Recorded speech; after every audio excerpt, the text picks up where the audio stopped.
Douala, ville cosmopolite, plus de 3 millions d'âmes qui se côtoient au quotidien. La lutte contre le désordre urbain est devenue un véritable défi pour les autorités de la capitale économique. Avec les nouvelles lois sur la décentralisation au Cameroun, cette lutte connaît une nouvelle approche. Au-delà des efforts menés jusque-là par la communauté urbaine, les mairies, plus proches des populations, ont désormais la charge de s'occuper des désordres liés à l'insalubrité et à l'occupation anarchique des espaces publics. Dans la commune d'arrondissement de Douala 1er, plus qu'un défi, trouver une solution au désordre urbain est un impératif pour l'exécutif communal. C'est une mission principale de concert avec la communauté urbaine et les autorités administratives de notre ville pour que Douala 1er retrouve son rayonnement d'antan en luttant contre le désordre urbain. En 2014, la mairie de Douala 1er lance officiellement le mercredi 1er octobre à la salle des fêtes Aqua la journée hebdomadaire de propriété intégrale de l'arrondissement. Allô, population de Douala 1er, la caravane de propriété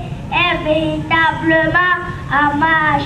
Décrochons tous le téléphone de la propriété qui sonnera gring, gring, gring. De 6h à 9h du matin, chaque mercredi, que chacun balaie devant sa cour, que chacun fasse la propreté aux alentours, qui de sa société, qui de son établissement, pour que le désordre urbain à Douala 1er particulièrement s'arrête. Pour booster les populations de Douala 1er et amener chaque citoyen de cette municipalité à adhérer à l'initiative, l'exécutif communal a pensé plusieurs stratégies.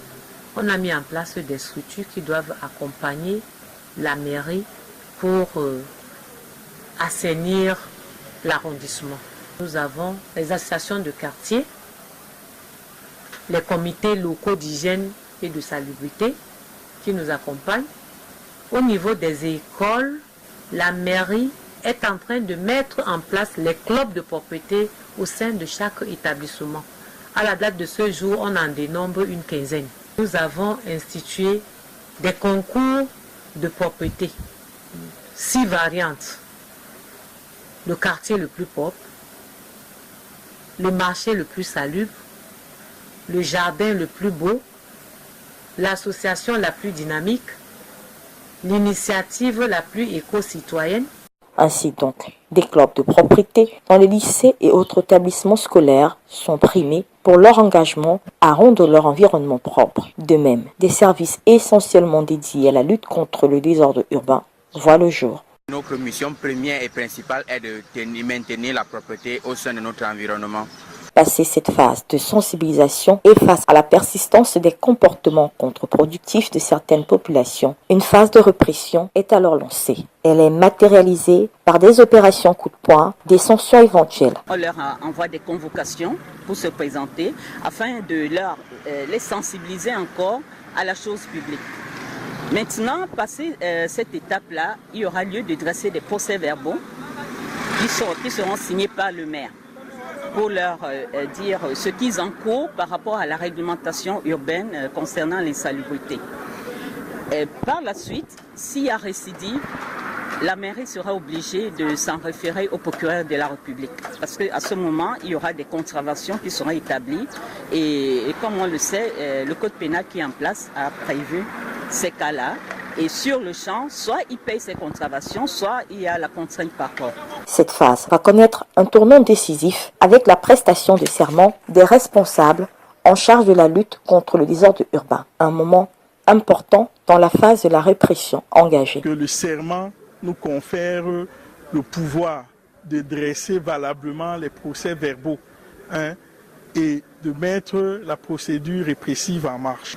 Suite à des journées de propriété précédentes dont l'objet était essentiellement la sensibilisation, depuis 2 ans et demi pratiquement, il y a lieu maintenant de descendre sur le terrain pour essayer de localiser les contrevenants à la réglementation urbaine par rapport à l'hygiène et la salubrité. Des actions qui seront également boostées avec la mise en place d'une brigade mixte de réflexion, communauté urbaine de Douala, commune d'arrondissement de Douala 1er, ministère de la Santé publique, ministère de l'Environnement, entre autres. La lutte acharnée contre le désordre urbain à Douala 1er porte des fruits, certes, mais beaucoup reste à faire, s'accordent tous les acteurs engagés dans ce combat. La communauté urbaine, les autorités administratives et la mairie de Douala 1er travaillent de concert pour améliorer l'ordre urbain.